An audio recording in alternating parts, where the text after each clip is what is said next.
ప్రదీప్ గారు ముందే వెళ్ళిపోకుండా ఆయన ఆపుంటే బాగుండేది అనిపించింది వీడియో చూసినప్పుడు. అంటే ఆయనకి వినిపించిందో లేదో తెలియదు కానీ స్టేజ్ మీద ఉండి కొద్దిగా అవుతుంది డిఫరెంట్గా అన్నప్పుడు ఆపేసి ఉంటే బాగుండేది అనిపించింది పర్సనల్. ఎవరైనా కానీ టీంలో వాళ్ళు. బట్ యాజ్ అ హీరోగా మిమ్మల్ని ఎక్కువ మేము చూస్తాం కాబట్టి మీరే ఎక్కువ అయి ఉంటారు మాకు. అందుకే ఎవరన్నా టీంలో ఆపు ఉంటే బాగుండేది అనిపించింది. అంటే ఒక మనిషి పబ్లిక్ ప్లాట్ఫామ్ మీద 30 years నుంచి మాట్లాడుతున్న మనిషి, ఆయనకు అనిపించింది ఎవరైనా వాళ్ళకి అనిపించింది వాళ్ళు చెప్తున్నప్పుడు అది తప్పో రైటో వాళ్ళకి తెలియాలి, వినే మనకు తెలియాలి. వాళ్ళ పర్స్పెక్టివ్ వాళ్ళకు ఉంటుంది, వినేవాడికి ఉంటుంది, అందరికీ ఉంటుంది.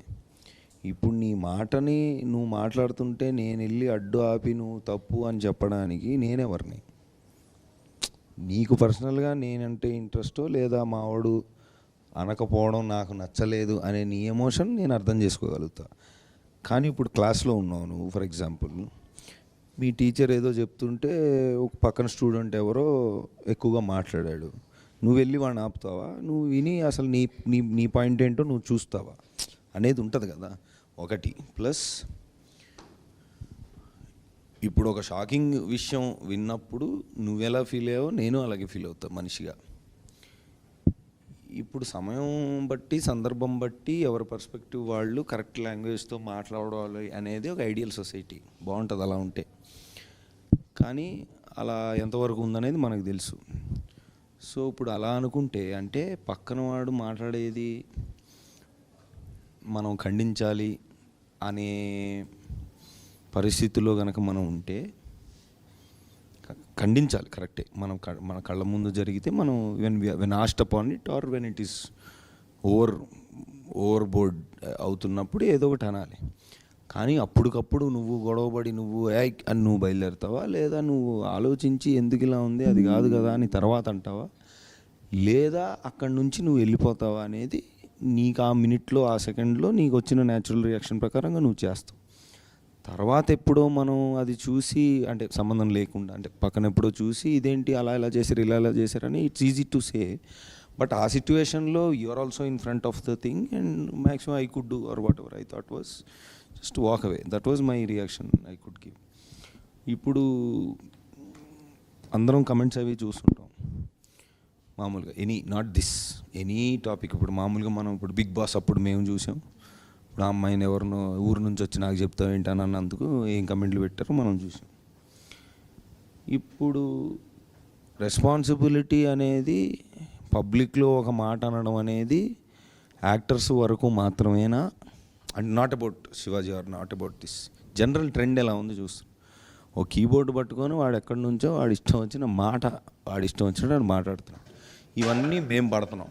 But yes, I think as a whole everybody, not just actors, not just common man students, ఎవరైనా పబ్లిక్లో మనం కనపడట్లేదు కదా అని ఇష్టం వచ్చినట్టు మాట్లాడకూడదు, కనిపిస్తున్నాం కదా అని కూడా ఇష్టం వచ్చినట్టు మాట్లాడకూడదు. ఎవరైనా కొంచెం జాగ్రత్తగానే మాట్లాడాలి. But the responsibility should be shared equally I believe. ఆయన అక్కడ ఆ మాట్లాడంటే కామన్ మ్యాన్ వెనకాల కెమెరా ముందు నుంచి విజిల్స్ చప్పట్లు కొట్టారు, మరి వాళ్ళని ఏం చేయాలి మరి? సో ఏంటంటే ఒక మాట వినంగానే దాని ఇంపాక్ట్ వినంగానే, అంటే ఇప్పుడు మీమ్స్ తోటి వచ్చిన problem, not memes I mean saying usual ఒరే బంటే అని మనం వింటున్నాం, ఒరే అదేంటది పావుదేదో వింటున్నాం. సో ఈ వైరాలిటీలో ఏమైపోయిందంటే ఒక మాట ఒక సరదాగా పదే మనం విన్నప్పుడు అది కామెడీయా సరదానా ఏంటనేది మనకు తెలియట్లే. ఇప్పుడు అది ఇప్పుడు అది ఎక్కడో స్టార్ట్ అయింది, సామాన్లు బాగుండాలని ఏదో స్టార్ట్ అయింది. ఇప్పుడు వాడు ఏం ఉద్దేశించి అన్నాడనేది మనకి తెలుసు. ఇప్పుడు ఒక మగాడిగా నేను ఆ మాటని అమ్మాయిలు ముందు అంటే అది బూతు 100%, అసలు మామూలుగానే బూతు, దట్ కాంటెస్ట్ ఈజ్ అ బూతు.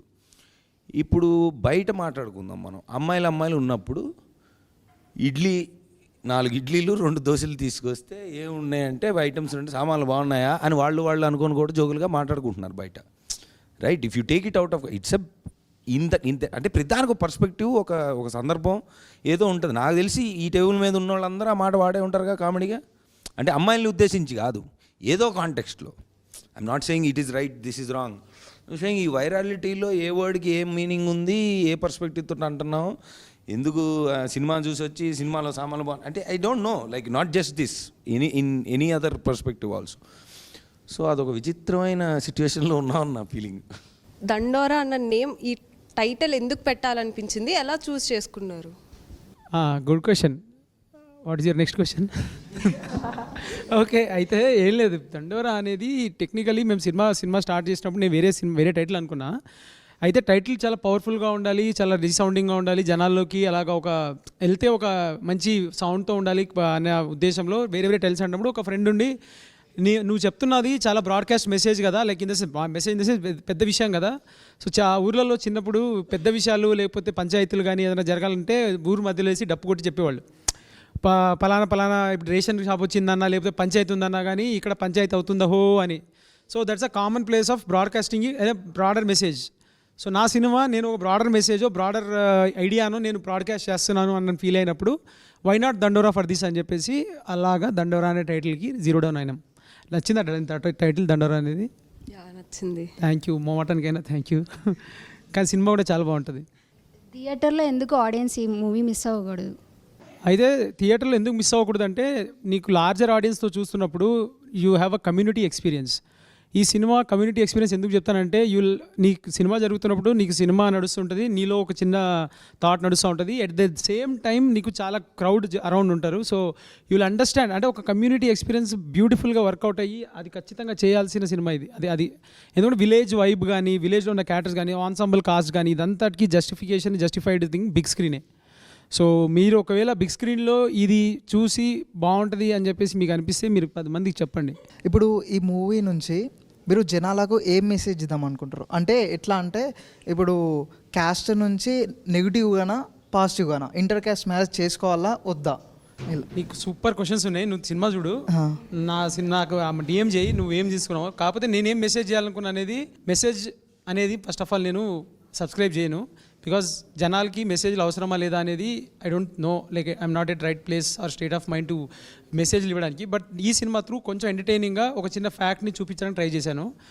ఇప్పుడు నువ్వు కొన్ని అడిగిన క్వశ్చన్స్ అన్నిటికీ అందులో ఆన్సర్స్ ఉన్నట్టున్నాయి, కొంచెం భయంకరంగా ఉన్నట్టున్నాయి. నువ్వు తెలుసుకో, నాకు మెసేజ్ చెయ్యి. So the movie overall was very good. The script was good. I liked it. What I felt personally was it was a past, present, and then past. It goes right. So I was curious about the past things which was left behind, and then you get it on. Ostar kada malli pedtar kada. So until then, the scene comes. I was very curious and chana curious, what happened to that, who is that, and chana new characters. Navdeep garu kuda, he was a kid. At last maaki telisindi that this kid was Navdeep garu ani. Until then we did not know, right? So koncham akkada I felt very curious, like koncham adenti identi ani anpichindi.